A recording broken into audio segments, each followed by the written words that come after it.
नमस्कार समस्त को प्रिय प्रभु दास माने प्रभु को प्रेम करुवा समस्त प्रिय लोक मैंने आज दैनिक बाइबल अध्ययन कार्यक्रम को आपण मान समस्त को स्वागत जनाए। प्रतिदिन भली आज आमे माने प्रार्थना करिचु। धन्यवाद। आमने आगु को बढ़िया को दिबा। आज ध्यान निमंते आपण माने पाइबा को पारिबे पवित्र धर्मशास्त्र बाइबल रो किछि अंश आमे आज अध्ययन करिबा ताहा आपण माने पाइबा को पारिबे। जो गत दिन मानक शिक्षा आसुचु मार्क लिखित सुसमाचार 1 अध्याय 1 एवं 2 पद मानक मध्य प्रभु दास पास्टर नृसिंह चंद्र जेना अछंती से आमन को पढ़ी सुनाइबो। आसंतो माने पाठ करिबा। ईश्वरंग पुत्र जीशु ख्रीष्टंग सुसमाचार रो आरंभ रे मध्ये से कार्य करथिले तेणु तांकर यथेष्ट अनुभूति थिला।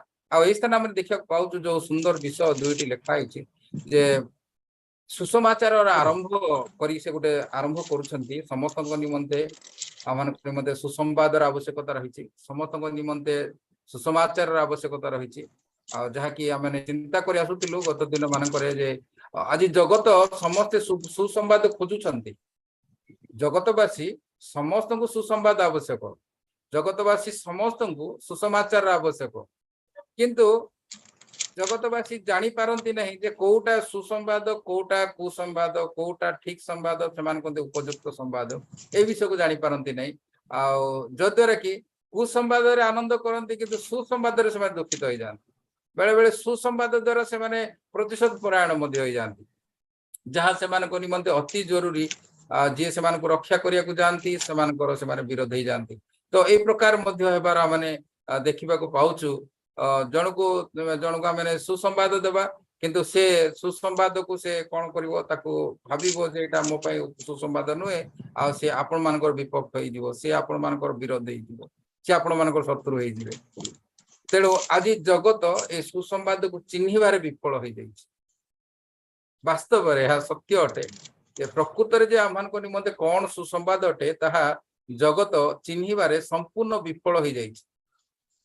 तेणु आम मानकर प्रयोजन रही, आम मानकर दायित्व रही जे एई सुसंवाद को आमे माने कि प्रकार भाव आज जगतवासी को आमे जणैबा। आज जगतवासी केमिति जानी पारिबे जे प्रकृत यह सुसंवाद अटे, प्रकृत यह सुसमाचार अटे। प्रभु ए जो वाक्य आम 2 पद देखा पाउछु जे जिसा भाववादी द्वारा प्रभु जीशु ख्रीष्टंकर जन्म हेबार अनेक वर्ष पूर्वे प्राय 600-700 वर्ष पूर्वे प्रभु कौन कले जिसा भाववादी द्वारा गोटे सुंदर कथा से कहले। से कौन कहले आम्भे आपण आगे गोटे दूत को प्रेरण करूछु। प्रभु कौन करुछंती गोटे दूत को प्रेरण करुछंती एही शुभ संवाद को अन्य मानक निकट रे जणैबा पई, एही शुभ संवाद को अन्य मानक निकट रे प्रकाश करिया पई।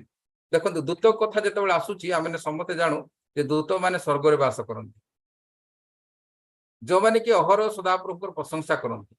आ दूत मानकर आउरी मध्ये गोटे कार्य अटे जे दूत माने होचंती ईश्वरकर संवाद वाहक।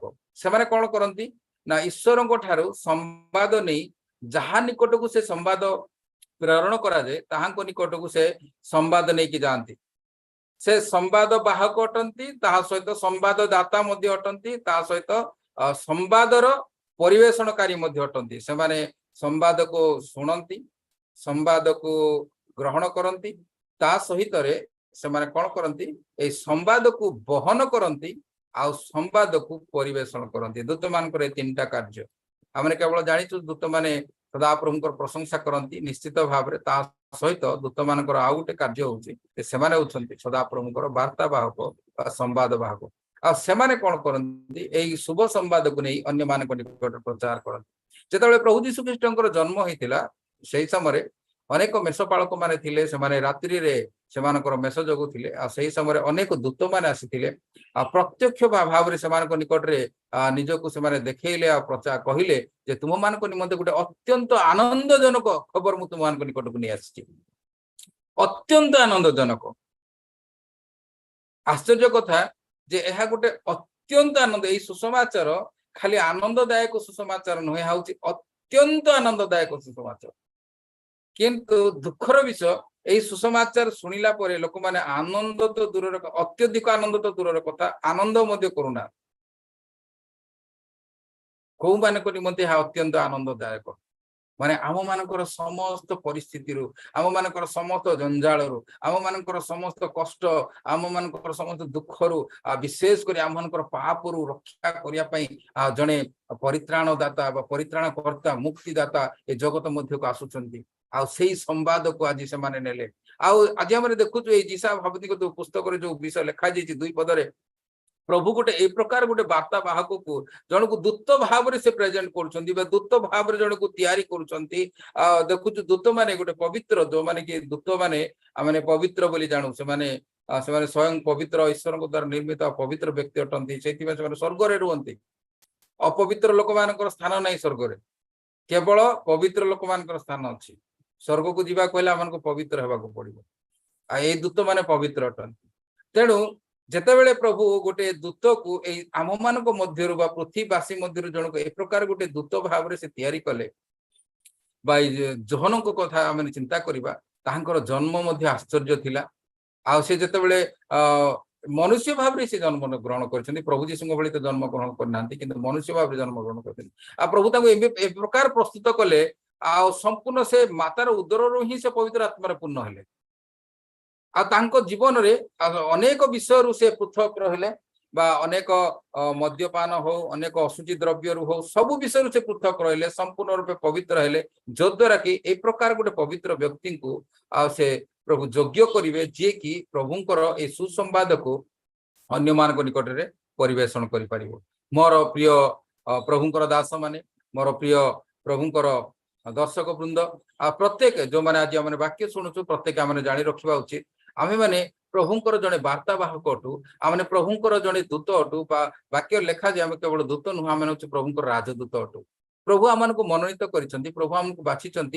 शुभ संवाद को ए सत्य विषय को अन्य मान निकट जनापी आई जो सत्य विषय अनेक सत्यता रही प्रमाण रही तार बड़ प्रमाण हूँ आज आम जीवन साक्ष्य प्रभु आज आम जीवन कि प्रकार कार्य कर जीवन कि प्रकार बदल भावी देखो जो दिन आम मैंने प्रभु जीशु निकट को आसिलु जो दिन आम सुसमाचार विश्वास कलु जो दिन आम सुसमाचार को ग्रहण कलु ता पर दिन ठूर आम जीवन संपूर्ण बदली गला आम मैंने जो निराश हताश मध्य थिलु जो आम मैंने जो दुख रे थिलु आम मैंने जो पाप रे थिलु जेतेबेले प्रभु आम मानकर पाप पय प्रायश्चित कार्य करिसेंती से प्रायश्चित कार्य जेतेबेले आम विश्वास कलु प्रभु आमनकर जीवन को बदलै देले आमनकर चिंताधारा को बदलै देले आमनकर कार्य को बदलै देले आउ एमान को प्रभु साहस देले सत्य विषय को जानिबा पय सत्य विषय को अन्य मान को निकट रे प्रकाश करिया पय प्रभु आज आम अनुग्रह कर प्रभु आम दूत भाव आज आम गठन करने चाहते प्रभु आमको पवित्र करने चाहते से दिन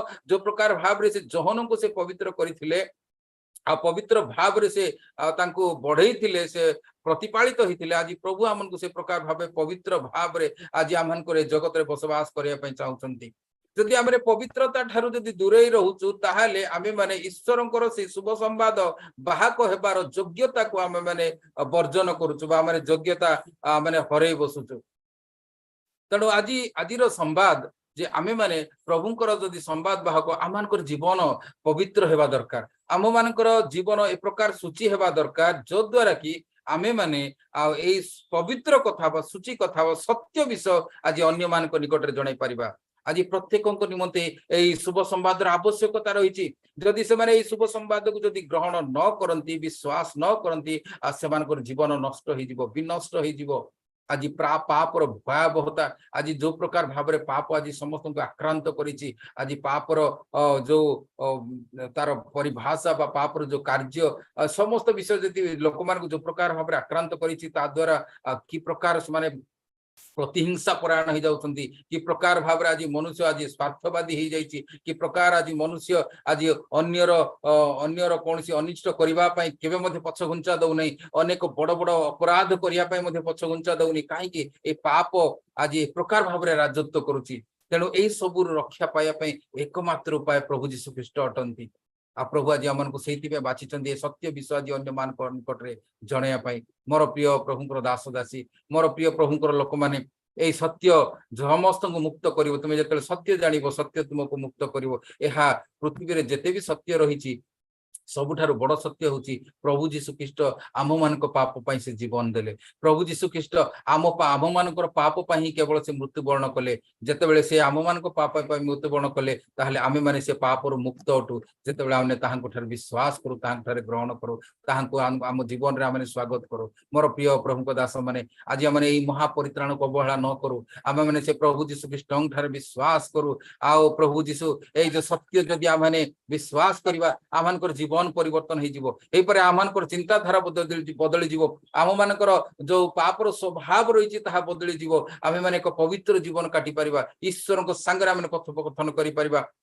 ଆମମାନଙ୍କର ଜାଗତିକ ସମସ୍ୟା ନୁହେଁ, ଆମେ ଆତ୍ମିକ ଭାବରେ ମଧ୍ୟ ବଳିଷ୍ଠ ହେଇପାରିବା। ଆଉ ଆମମାନଙ୍କ ମଧ୍ୟରେ ଯୋଉ ଶରୀର ଆମେ ଦେଖୁଛୁ, ଆମମାନଙ୍କ ମଧ୍ୟରେ ଗୋଟେ ଆତ୍ମା ମଧ୍ୟ ରହିଛି, ସେ ଆତ୍ମା ବଳିଷ୍ଠ ହବ। ଆମମାନଙ୍କର ଶରୀର ବଳିଷ୍ଠ ହେଲେ ଆମେ ଗୋଟେ ସମ୍ପୂର୍ଣ୍ଣ ମନୁଷ୍ୟ ନୁହଁ। ଯେତେବେଳେ ଆମକୁ ଆତ୍ମା ବି ବଳିଷ୍ଠ ହୁଏ, ସେତେବେଳେ ଆମେ ଗୋଟେ ପ୍ରକୃତ ମନୁଷ୍ୟ, ଆପଣ ପ୍ରକୃତ ଗୋଟେ ବଳିଷ୍ଠ ମନୁଷ୍ୟ ହେଇପାରିବା। ତେଣୁ ଆସୁ ଆମେ ମାନେ ଆତ୍ମିକ ଭାବରେ ଦୃଢ ହେବା ପାଇଁ, ଈଶ୍ୱରଙ୍କର ପରିଚୟ ପାଇବା ପାଇଁ, ମୁକ୍ତି ପାଇବା ପାଇଁ ସେ ପ୍ରଭୁ ଯୀଶୁଙ୍କୁ ଆମେ ଦୃଢ ଭାବରେ ଧରି ରଖୁ, ତାହାଙ୍କ ଠାରେ ବିଶ୍ୱାସ କରୁ, ଯୋଦ୍ୱାରା କି ଆମେ ତାହାଙ୍କ ଠାରେ ମୁକ୍ତି ପାଇପାରିବା। ତାହାଙ୍କ ଠାରେ ଅନନ୍ତ ଜୀବନ ରହିଛି, ତାହାଙ୍କ ଠାରେ ସମସ୍ତ ବିଷୟ ରହିଛି। ଯାହା ମାନେ ଚିନ୍ତା କରୁଛୁ ପ୍ରତ୍ୟେକ ଉତ୍ତମ ଓ ସିଦ୍ଧ ବିଷୟ ତାହାଙ୍କ ଠାରୁ ଆସିଥାଏ। ଆମମାନଙ୍କ ଜୀବନକୁ ଆମେ ତାହାଙ୍କ ଠାରେ ସମର୍ପଣ କରିବା, ତାହାଙ୍କ ଠାରେ ବିଶ୍ୱାସ କରିବା, ତାହାଙ୍କ ପଥରେ ଚାଲିବା। ପ୍ରଭୁ ଆମମାନଙ୍କୁ ଏଇ ଅଳ୍ପ ଚିନ୍ତା ଉପରେ ଆଶୀର୍ବାଦ କରନ୍ତୁ। ଆମେନ୍। ଧନ୍ୟବାଦ। ଆସନ୍ତୁ ଆମେ ଏଇ ସମୟରେ ଆମେ ଅଳ୍ପ ସମୟ ପ୍ରାର୍ଥନା କରିବା, ସମସ୍ତେ ମିଳିତ ଭାବରେ ଆଦର୍ଶ ପ୍ରାର୍ଥନା କରିବା ଏବଂ ଶେଷ ପ୍ରାର୍ଥନା ଆମମାନଙ୍କ ମଧ୍ୟରେ ମୁନା ବାବୁ ଅଛନ୍ତି, ସେ କରିବେ। ତାପରେ ଆମେ ଆଜିର କାର୍ଯ୍ୟକ୍ରମକୁ ଶେଷ କରିବା। ପ୍ରେମ ପ୍ରିୟ ପ୍ରଭୁ, ଧନ୍ୟବାଦ ଦଉଛୁ ବାପା, ତୁମେ ବାକ୍ୟ ଦ୍ୱାରା କଥା କହିଛ। ପ୍ରଭୁ ତୁମରି ବାକ୍ୟ ସତ୍ୟ ଅଟେ, ଜୀବନ୍ତ ଅଟେ। ପ୍ରଭୁ ତୁମରି ବାକ୍ୟକୁ ବହନ କରିବା ପାଇଁ, ତୁମରି ସତ୍ୟତାକୁ ବହନ କରିବା ପାଇଁ, ତୁମର ସୁସମାଚାରକୁ ବହନ କରିବା ପାଇଁ ପ୍ରଭୁ ତୁମେ ଯେଉଁମାନଙ୍କୁ ପ୍ରସ୍ତୁତ କରିଥିଲ, ପ୍ରଭୁ ତୁମେ ସେମାନଙ୍କୁ ବ୍ୟବହାର କରିଛ। ଆଜି ଆମମାନଙ୍କୁ ମଧ୍ୟ ପ୍ରଭୁ ତୁମେ ପ୍ରସ୍ତୁତ କର, ଯେପରି ପ୍ରଭୁ ଆମେ ତୁମରି ସେ ସତ୍ୟ ସମ୍ବାଦ ବାହକ ହୋଇପାରିବୁ। ସେଭଳି ତୁମେ ସାହାଯ୍ୟ କର, ତୁମେ ଆମକୁ ପବିତ୍ର କର, ଅନୁଗ୍ରହ କର। ପ୍ରଭୁ ସେ ସ୍ୱର୍ଗୀୟ ସମ୍ବାଦ ପବିତ୍ରତା ବିନା ପ୍ରଭୁ ତା ଅସମ୍ଭବ ଅଟେ। ପ୍ରଭୁ ଆମମାନଙ୍କ ଜୀବନ ତୁମେ ସୂଚି କର, ପବିତ୍ର କର, ଏକ ସାକ୍ଷ୍ୟମୟ ଜୀବନ ଦିଅ, ଯଦ୍ୱାରା ତୁମରି ସତ୍ୟ ବାକ୍ୟ ଅନ୍ୟମାନଙ୍କ ନିକଟରେ ମଧ୍ୟ ପ୍ରଚାର କରିବା ପାଇଁ ସମର୍ଥ ହେଇପାରିବୁ। ସାହାଯ୍ୟ କର ପ୍ରଭୁ।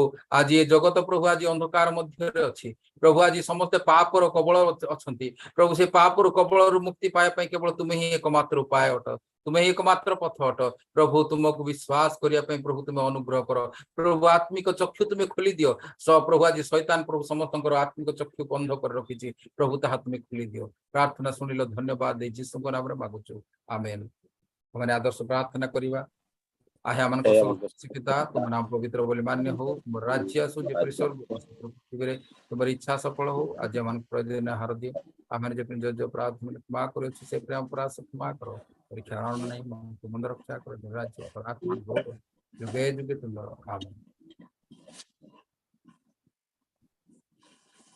ଯେତେବେଳେ ପିତା ପରମେଶ୍ୱରଙ୍କର ଅସୀମ ପ୍ରେମ, ପୁତ୍ର ପ୍ରଭୁ ଯୀଶୁ ଖ୍ରୀଷ୍ଟଙ୍କର ଅନୁଗ୍ରହ, ଦୟା, ପବିତ୍ରାତ୍ମାଙ୍କର ଚିର ଶାନ୍ତି ସହଭାଗିତା ଆମମାନଙ୍କ ସହିତ, ପୁଣି ତାଙ୍କ ରକ୍ତରେ କୃତ ପ୍ରତ୍ୟେକଙ୍କ ସହିତ ସାହାଯ୍ୟ ଏବଂ ଉପକାର କରନ୍ତୁ, ଆମେନ୍। ଧନ୍ୟବାଦ।